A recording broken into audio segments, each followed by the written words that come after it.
কোনো ব্যক্তির যদি পাহাড়ের সমানও ঋণ থাকে, এই দোয়া যদি আমল করে আল্লাহ পাক ওই ঋণও শোধ করে দিবেন ইনশাআল্লাহ। রিজিক তো বাড়বেই ইনশাআল্লাহ, আপনার যত ঋণ আছে ইনশাআল্লাহ আল্লাহ পাক শোধ করে দিবেন। বিশ্বাস করলেন না?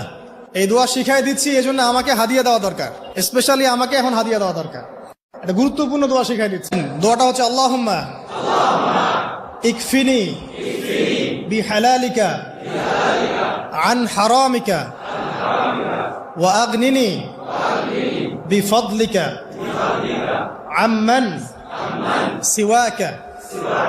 এই দোয়াটা ছোট না, এটা মুখস্থ করবেন, সেজদায় পড়বেন, নামাজের সেজদায় পড়বেন, আত্তাহিয়াতু দরুদ শেষ তারপরে পড়বেন, নামাজ শেষে হাত তুলে করবেন, যখন তখন শেষ রাতটা করবেন, ইনশাআল্লাহ দেখবেন আপনার ঋণ বলতে কিছু থাকবে না ইনশাআল্লাহ।